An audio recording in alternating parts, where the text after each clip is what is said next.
and time for the answer has expired. Senator Hughes. Thank you, Mr President. My question is to the Minister for Families and Social Services, Senator Ruston. The Morrison Government has a proud record of supporting Australians with a disability to participate in the social and economic life of our nation. Can the Minister advise the Senate as to how the government is driving our economic recovery from the COVID-19 pandemic and supporting people with autism to find and keep a job? The Minister for Families and Social Services, Senator Ruston. Thank you very much, Mr President. Can I thank Senator Hughes for her question? The Morrison Government is absolutely committed to getting as many people with a disability into employment as we can. But despite the improvements that we've seen over the past 7 years, there still remain many barriers to employment for people who live with autism. There are still way too many people with autism who are either unemployed or underemployed. And that's why, as part of the election campaign in 2019, we made a commitment to support people with autism to not just get a job, to find a job, but to keep a job. So we know that people who live with autism have a wide range of strengths and skills, and we need to make sure that we get the message out to employers about the benefits that they can achieve for their businesses and the long-lasting improvements that they can have in their businesses by employing people with autism. And just last week, Senator Hughes was part of an announcement around funding for 2 new projects that will encourage businesses to become autism-confident employers. Firstly, Donut Bakery and Social Enterprise Crofney, along with Whitmer Advisors and Genu Training, have received $200,000 to work together to develop 2 accredited training programs for the hospitality industry. So people with autism will be able to undertake training to help them navigate the fast-paced and often rapidly changing environment in a real-world situation.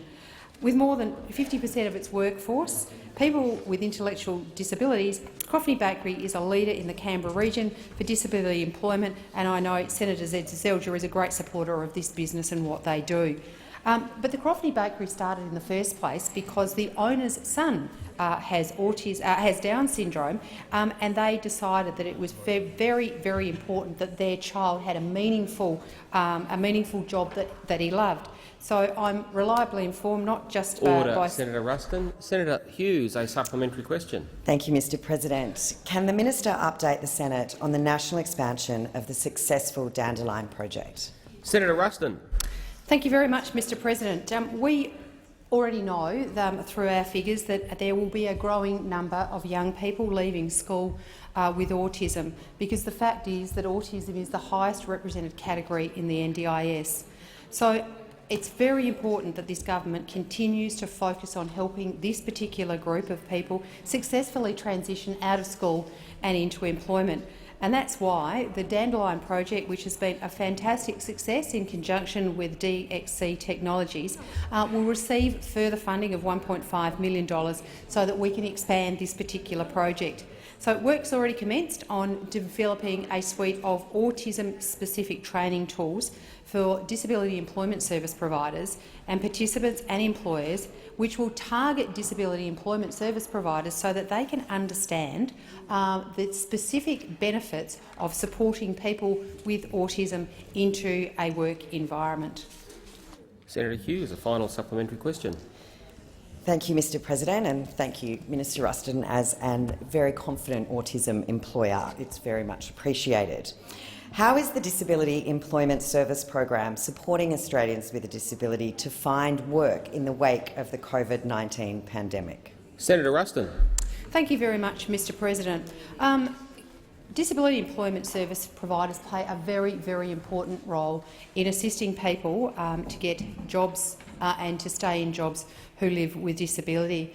And as part of the original in March announcements by the government in supporting people with disability and recognising the challenges that the COVID crisis was going to present to them, we announced a $61 million funding package to support disability employment services to ensure that they were able to continue to provide the support to people with disability through this unprecedented time.